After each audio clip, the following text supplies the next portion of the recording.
What's up guys, Christian here, and today I'm going to show you how to unlock your Samsung Galaxy S8. I just got this phone straight from the factory, and today I'm going to show you how to unlock it.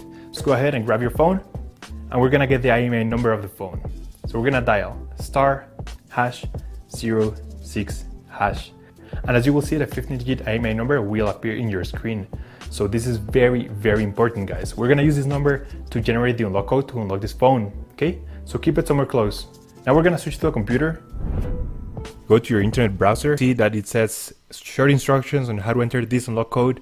It says that the code is ready, but the most important part is the actual unlock code. So this right here is what we're gonna use to unlock this phone. Now keep in mind that this exact same code will not work for your phone because it only works for one specific phone based on your IMEI number. So anyways, I'm gonna show you how to enter this unlock code. It's super simple. So I'm gonna switch cameras back to the phone. So make sure that your phone is fully turned off, and you're gonna have to insert an unsupported SIM card. My phone is from AT&T, so I'm going to use a different provider like T-Mobile, Telus, or any other. So anyways, we're going to go ahead and insert this SIM card in, and once your phone has detected that you have inserted a non-supported SIM card, it will require you to enter this unlock code. So I'm just going to go ahead, insert it here, and we're going to power on the phone. So after a few seconds, you will see the screen requesting the network unlock code. So we're going to go ahead and insert this unlock code here, make sure it is 100% correct, and then you're gonna hit where it says unlock. Perfect, SIM network unlock successful. That means that the code was accepted, and now we have a fully factory unlocked phone. Now your phone is gonna restart, it's gonna take a few seconds. So once your phone is on, you should get a full signal of your new carrier.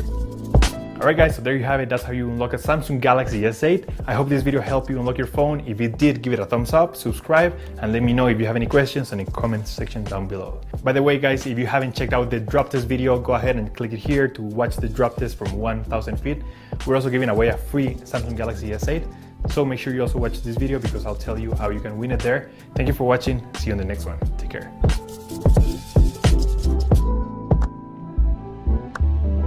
Bonjour à tous, c'est Manu de Frandroid, et maintenant que le Galaxy S8 est disponible, les propriétaires de Galaxy S7 se demandent pour certains si revendre leur téléphone pour passer à la génération suivante pourrait valoir le coup.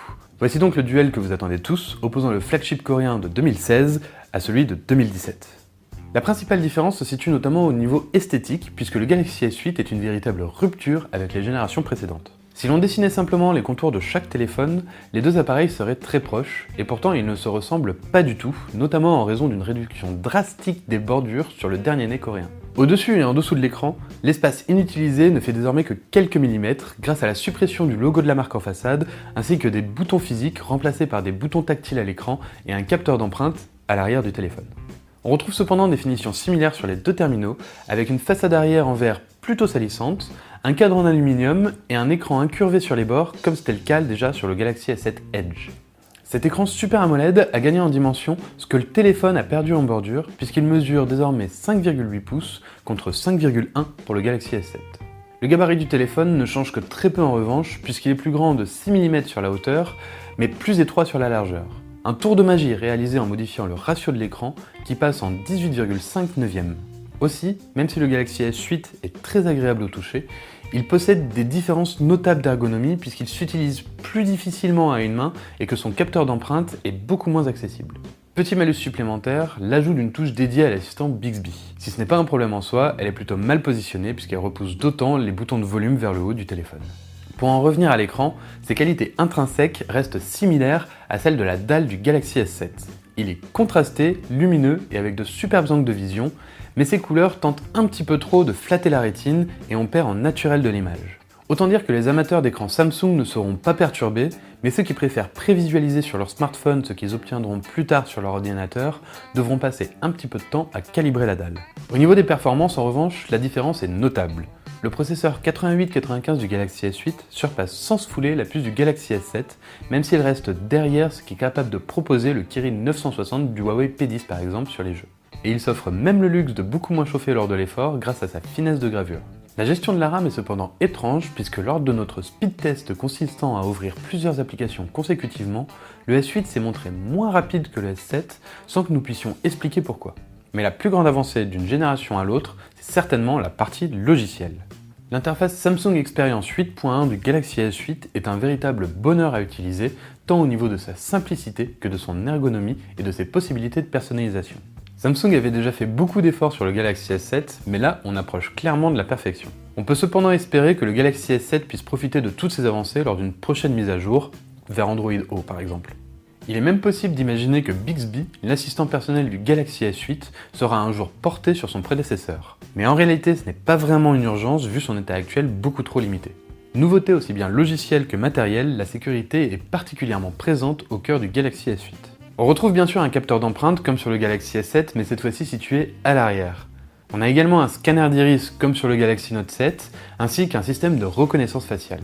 Aucun de ces capteurs biométriques n'est cependant réellement concluant à 100%, et le simple capteur d'empreinte en façade du Galaxy S7 semblait nettement plus efficace et ergonomique. Niveau photo, le Galaxy S8 n'est pas beaucoup plus évolué que son prédécesseur sur le papier, mais Samsung annonce un meilleur traitement logiciel, ce qui laisse espérer une qualité bien supérieure.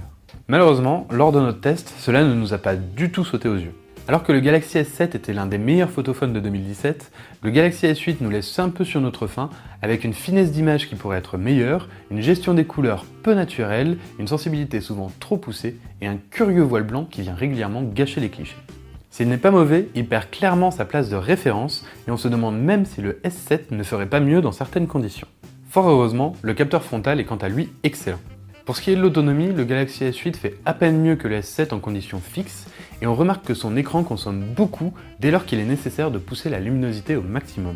Il faut dire aussi qu'il faut ici alimenter une dalle de 5,8 pouces. Il passe néanmoins à l'USB-C et se recharge plus rapidement, ce qui est une bonne nouvelle pour tous ceux qui ont accès à une prise de courant dans la journée.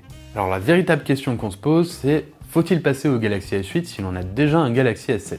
À cela, je répondrai que cela dépend de l'importance que vous donnez au design et à la taille de l'écran de votre smartphone.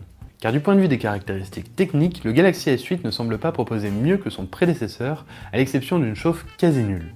Malheureusement, aujourd'hui cela ne suffit pas à justifier un tel écart de prix entre les deux appareils.